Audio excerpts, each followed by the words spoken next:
Don't waste cardboard.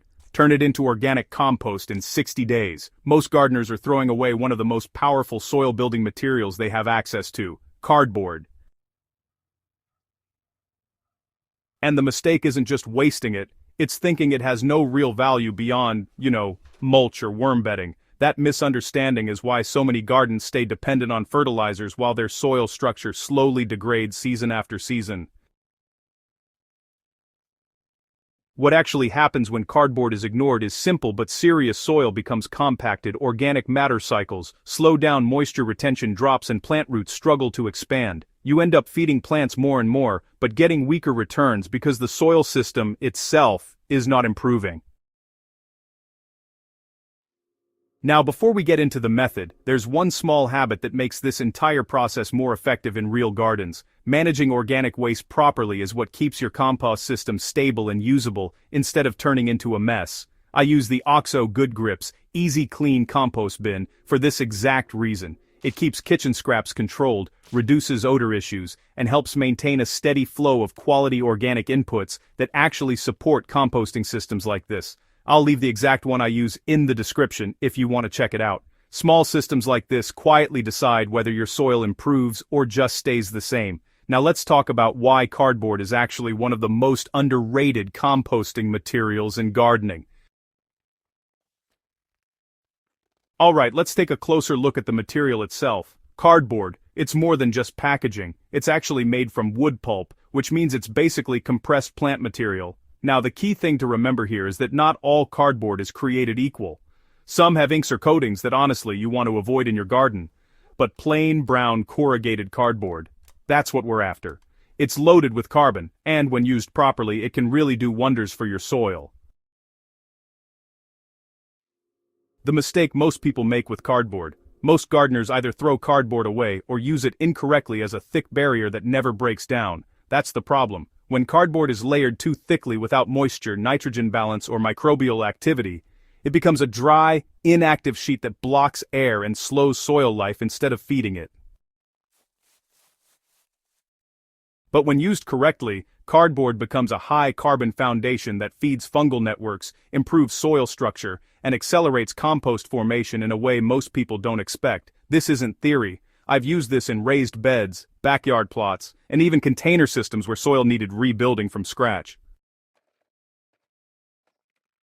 So, why is cardboard actually a soil-building material, and not just, waste? Well, cardboard is mostly carbon, and that carbon is exactly what soil microbes need to balance all those nitrogen-rich materials, like kitchen scraps, grass clippings, and other compost inputs. Without enough carbon sources, your compost tends to become too wet, too dense, and honestly, kind of biologically unstable. Cardboard fixes that by acting like a slow-release energy structure for fungi and bacteria.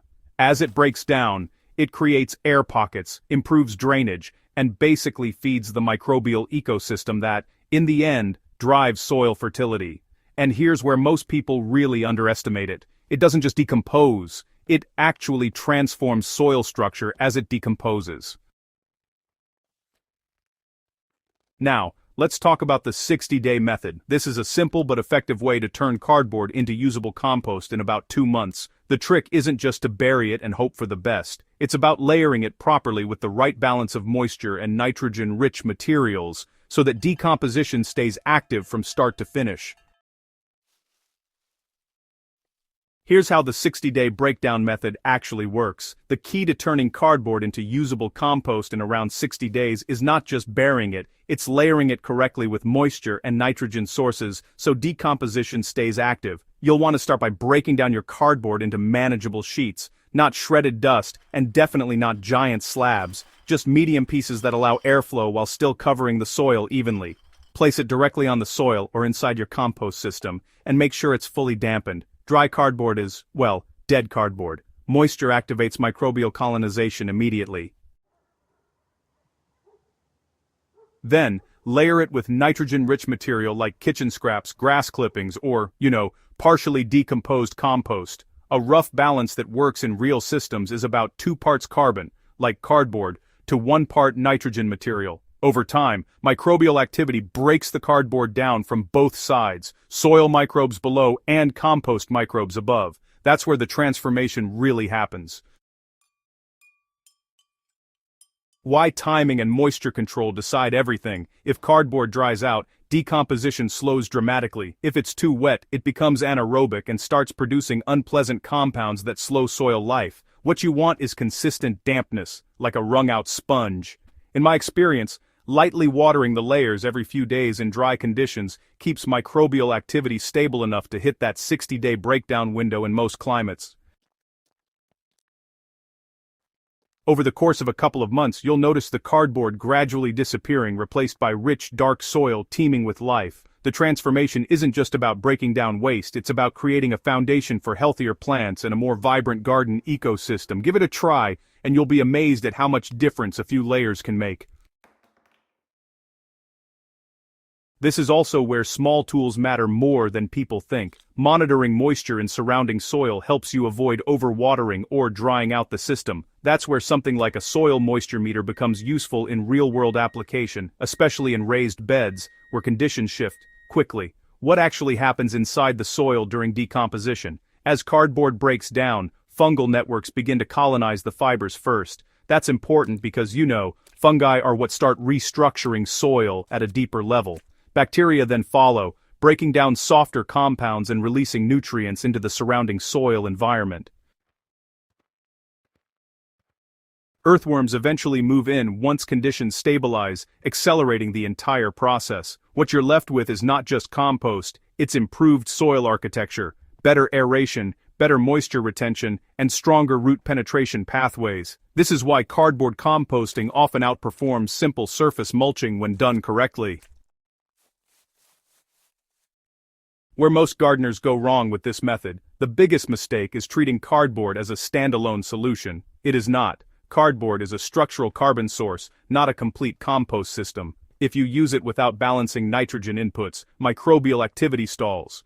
Another mistake is stacking too thick. Layers beyond 5 to 10 centimeters without airflow can slow decomposition significantly. And finally, people often abandon the process too early, expecting visible changes within weeks instead of understanding that soil transformation is gradual. At around 30 days, you should see softening and partial breakdown. By 60 days, the material should be heavily decomposed or fully integrated into soil, depending on conditions. So, when we look at the long-term benefits, it's clear that using cardboard in your garden really pays off. Over time, you'll notice healthier soil, better moisture retention, and a boost in beneficial soil life. Not only does this method help reduce waste, but it also creates a more resilient garden ecosystem. Honestly, it's a simple change that, with a bit of patience, leads to lasting improvements in both plant health and overall garden performance.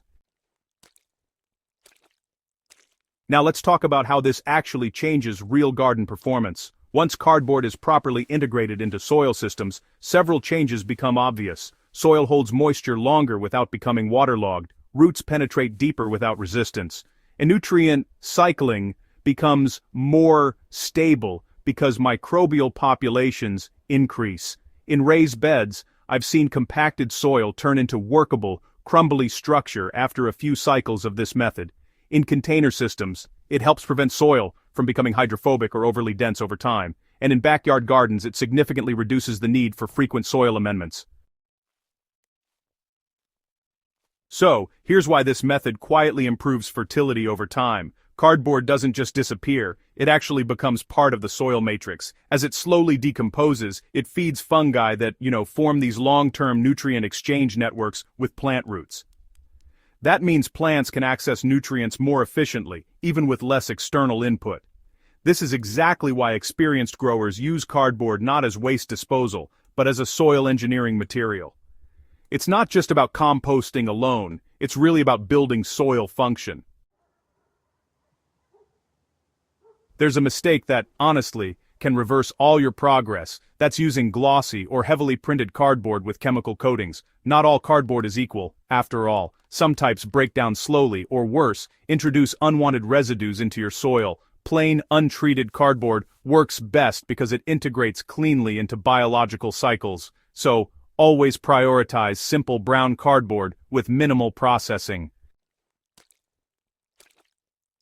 Now, why does this method work especially well in small gardens? Well, in limited spaces, soil structure matters even more than soil volume. Cardboard helps maximize what you already have by improving how that soil functions, rather than just increasing inputs. That's why this method is especially powerful in raised beds, compact backyard gardens, and even controlled container systems. You're not expanding space, you're improving efficiency.